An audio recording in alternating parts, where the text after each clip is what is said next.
Really glad you could join us today. We're digging into something pretty significant, quite devastating, actually, that happened recently at one of America's, well, true icons, Right. the Grand Canyon. We'll be looking at the wildfires there, specifically on the North Rim, what happened, how bad the damage really is, and, why this particular event stands out. We're drawing on reporting from BBC News and also official updates from the U.S. National Park Service.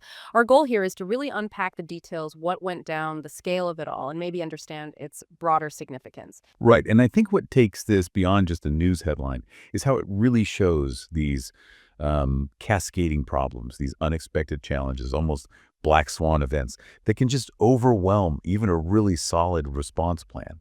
This whole situation at the Grand Canyon, with its, let's say, unique mix of factors, it really forces a hard look at how different agencies need to work together, especially when you have a natural disaster colliding unexpectedly with an industrial hazard. And all this happening in such a remote, treasured place, it's quite a stark example of that tricky balance in protecting these kinds of natural wonders. Okay, let's get into it then. Starting with what feels like the biggest immediate impact, and honestly, it's just heartbreaking. The Grand Canyon Lodge, the historic one on the North Rim. It was destroyed by one of the fires, the Dragon Bravo fire. And for anyone listening who hasn't been, you have to understand this wasn't just some hotel.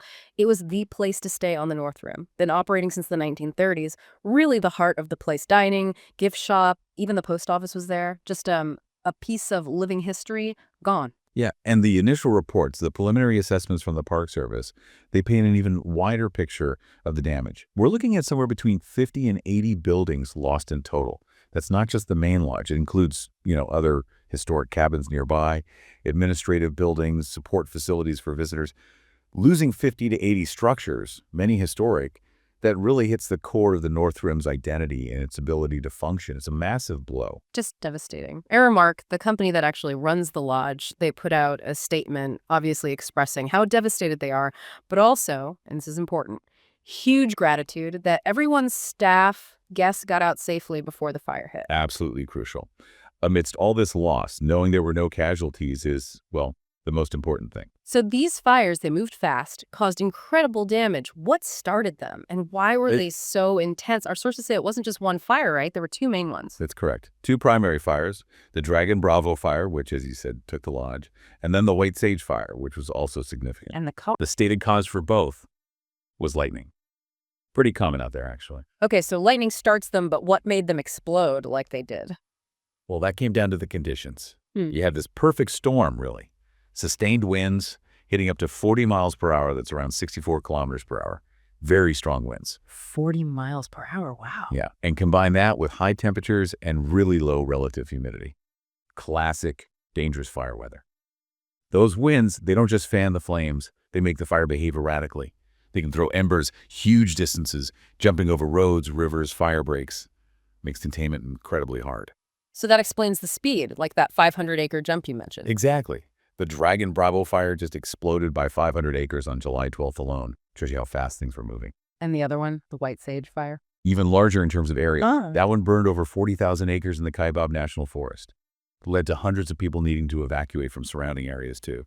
So yeah, these were major landscape-altering fires. Okay, so you've got firefighters battling these huge, fast-moving fires driven by extreme weather.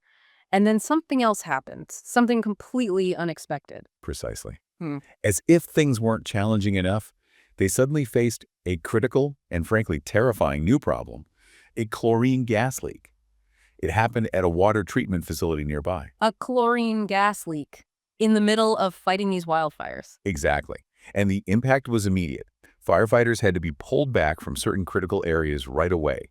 It meant that planned aerial retardant drops, the planes dropping fire suppressant, they couldn't happen in some key locations.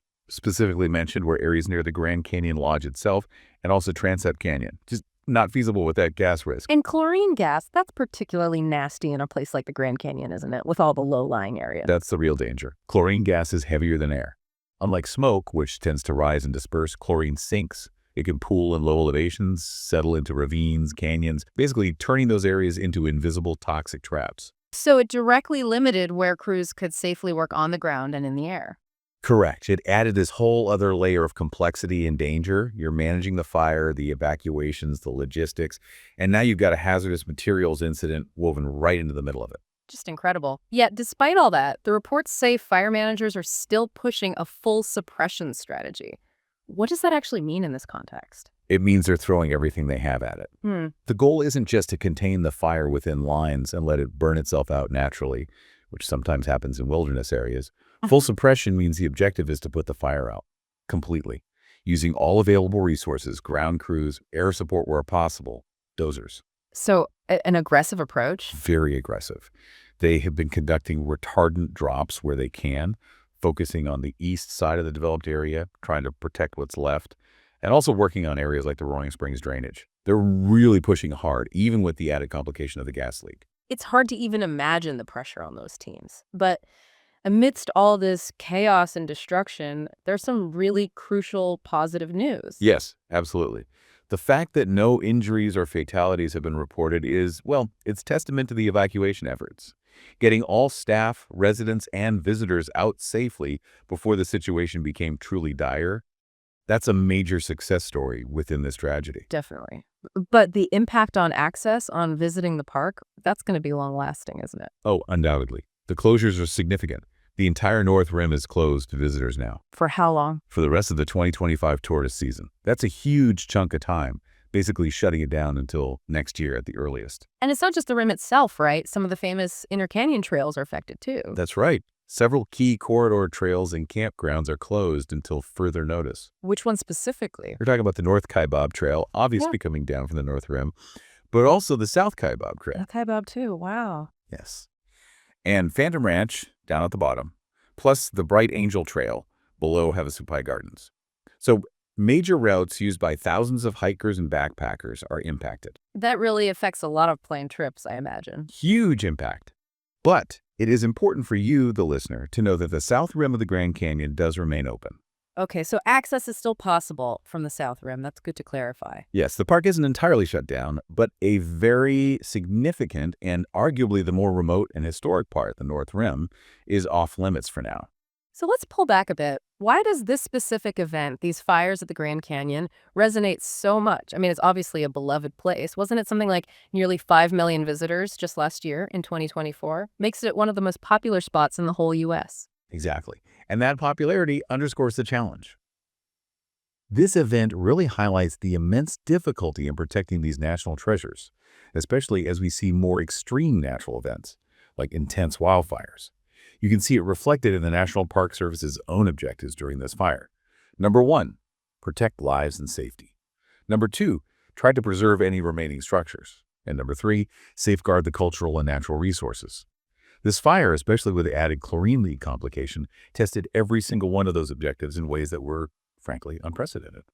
It brings that conflict into sharp focus. How do you provide access for those millions of visitors while also protecting the very resource they come to see, particularly when new unforeseen hazards can just appear? Right. So wrapping this deep dive up, it's been quite a journey through what happened. We've covered the truly awful loss of the historic Grand Canyon Lodge, the sheer scale of both the Dragon Bravo and White Sage fires, burning tens of thousands of acres, and those incredibly tough conditions, the wind, the heat, and then that totally unexpected chlorine gas leak complicating everything for the firefighters. And the consequences, of course.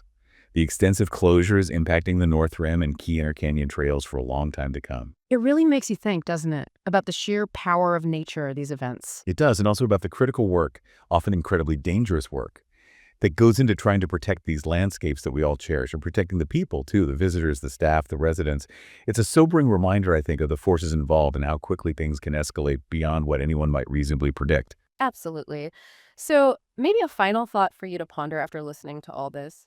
How do we strike that balance between letting people experience these amazing natural wonders, these places we hold so dear, and the growing need to protect them from increasingly extreme events, especially when, as we saw here, totally unexpected curveballs like a chemical leak can suddenly make even the best laid plans and the most skilled responses incredibly difficult, if not impossible in certain moments? Something to think about.